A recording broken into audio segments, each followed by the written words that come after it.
आज मैं आपको बताने वाला हूँ कि पुराने ज़माने में इंसानों को पनिशमेंट के नाम पे किस हद तक टॉर्चर किया जाता था। डेथ बाय सॉइंग इस दुनिया की सबसे खतरनाक और दर्दनाक पनिशमेंट दी जाती थी। इस पनिशमेंट में इंसान को उल्टा लटका के बीच से तब तक काटा जाता था जब तक उस इंसान के दो टुकड़े नहीं हो जाते। पहले से सिर्फ प्रिजनर्स का सर काट के अलग किया जाता था, लेकिन जैसे जैसे वक्त गुजरा लोगों की सोच और भयानक होती गई और पनिशमेंट के नए नए तरीके सोचने लगे। इससे आप ये सोचें कि किसी का सर काटना कितना कॉमन हो गया होगा उस टाइम कि लोगों ने उस पनिशमेंट को नेक्स्ट लेवल पर ले जाने का सोचा। कहा जाता है कि ये पनिशमेंट पहले किसी और इंसान पर करके दिखाया जाता था ताकि सामने बैठा इंसान ये देख कर डर जाए और अपना क्राइम मान ले और सच बता दे। लेकिन अगर वो नहीं मानता तो उस पर यह टॉर्चर किया जाता जिसे लोगों ने पनिशमेंट का नाम दिया था फ्लेइंग। ये ऐसा टॉर्चर था जिसे पनिशमेंट का नाम दिया गया था। 13th सेंचुरी से 18th सेंचुरी ये टॉर्चर लोगों पर बहुत इस्तेमाल हुआ। यूरोप और बहुत सारी कंट्रीज में ये टॉर्चर यूज़ होता था, लेकिन चाइना और ब्रिटेन में ये टॉर्चर बहुत यूज़ होता था। जितनी भी कंट्रीज में ये टॉर्चर यूज़ होता था तरीका सबका सेम था। इस टॉर्चर को करने से पहले ह्यूमन स्किन्स को बहुत सॉफ्ट किया जाता था। इसके लिए दो तरीके इस्तेमाल किए जाते थे। पहला तरीका ये था कि इंसान को धूप के नीचे बगैर कपड़ों के खड़ा कर दिया जाता था जिससे उसकी स्किन बर्न होकर सॉफ्ट हो जाती। दूसरे तरीके में इंसान को बॉइलिंग वाटर में डाल दिया जाता जब तक उसकी स्किन सॉफ्ट नहीं हो जाती। अब ज़रा सोचें, जिस टॉर्चर की शुरुआत यानी फर्स्ट स्टेप इतना दर्दनाक होता है, वो पनिशमेंट आगे जाके कितनी दर्दनाक होती होगी।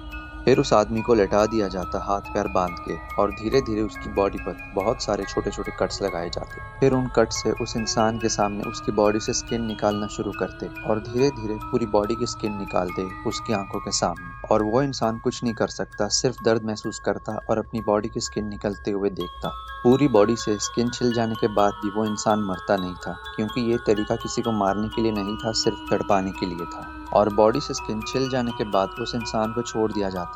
उस इंसान की हालत मरने से भी बहुत ज़्यादा बुरी हो जाती, क्योंकि वो जिंदा होता लेकिन उसकी बॉडी पर स्किन नहीं होती और ऐसे कुछ दिन पड़े रहने के बाद वो धीरे धीरे इन्फेक्शन से मर जाता तड़प के। 1396 चाइना में 5000 women were fled. This punishment is the most old and still in existence punishment. Yes, ये पनिशमेंट आज भी दुनिया में दी जाती है बैन होने के बावजूद। The punishment of the sack. अब आप इस पिक्चर को देख के सोच रहे होंगे कि इस पनिशमेंट में किसी इंसान को बोरे में बंद करके पानी में फेंक दिया जाता होगा, लेकिन ऐसा नहीं है।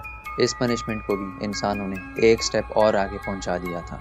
इंसान को एक चमड़े के बैग के अंदर डाल के बंद कर दिया जाता, लेकिन उस बैग के अंदर वो इंसान अकेला नहीं होता था। इंसान के साथ एक बंदर, एक सांप और एक कुत्ता भी रखा जाता था। कई लोग कहते हैं कि इसके साथ एक मुर्गी भी होती थी, लेकिन काफ़ी जगहों पे मुर्गी नहीं डालते थे। ये punishment year 100 before common era में दी जाती थी और इस बैग को पानी के अंदर फेंक दिया जाता था। तीनों जानवर अपनी जान बचाने के लिए झटपटाते और इंसान को जख्मी कर देते थे। सांस ना लेने की वजह से और जानवरों के पंजों से जख्मी होकर पानी में डूबते हुए धीरे धीरे वो आदमी तड़प के मर जाता था। The pear of anguish. आप इमेजिन करो कि आपके घर में चोर घुसता है और वो आपके घर में कीमती चीज़ें ढूंढने लगता है चोरी करने के लिए, लेकिन उसे कुछ नहीं मिलता तो आपके रूम में आके आपसे पूछने लगता है कि कीमती चीज़ें कहाँ रखी हैं। और जब आप उसे नहीं बताते तो वो अपने जेब से एक ट्रायंगल अजीब सा औजार निकाल के आपके मुंह में डाल देता है और जब तक आप उसे सच नहीं बोलते वो उसमें लगी पेन को घुमाता रहता है, जिससे उस औजार के नुकीले तीनों मुंह खुलते जाते हैं और आखिर इस हद तक खुल जाते हैं कि आपका मुंह फाड़ देते हैं। ये औजार उन लड़कियों पर भी आजमाया जाता है जिन पे चुड़ैल के साया होने का शक या जिनका गलती से मिसकैरेज हो जाता, और जो आदमी होमोसेक्सुअल होते या कोई क्राइम करके पकड़े जाने पर मानते नहीं या किसी भी रिलीजन के अगेंस्ट जाते तो उन पे भी ये यूज किया जाता। अगर आदमी या लड़की दोनों में से कोई बच जाता तो ब्लड लॉस या इन्फेक्शन की वजह से खुद ही तड़प तड़प के धीरे धीरे मर जाते। Brazen bull. ये ब्रेजन बुल दिखने में जितना खूबसूरत था उतना ही डरावना और दर्दनाक मौत देने वाला था। इसमें लोगों को डाल के बंद कर दिया जाता और नीचे से आग लगा दी जाती जिसमें लोग अंदर जिंदा जल के चीखते, और इसमें जो लोग चिल्लाते वो उस ब्रेजन बुल की नाक और कान से निकलता जिसमें सुराख किए होते थे, और लोगों की चीखें धुएं के साथ ऐसे निकलती उस सुराख से जैसे बुल की आवाज़ हो और गुस्से में नाक से धुआं निकल रहा हो, जैसे हम अक्सर कार्टून्स में देखा करते थे बचपन में। पुराने ज़माने में ऐसी टॉर्चर वाली पनिशमेंट्स इसलिए दी जाती थी ताकि क्राइम कंट्रोल कर सके, लोगों में डर रहे। लेकिन जैसे जैसे ये पनिशमेंट्स बैन होती गई क्राइम का रेशो फिर बढ़ता गया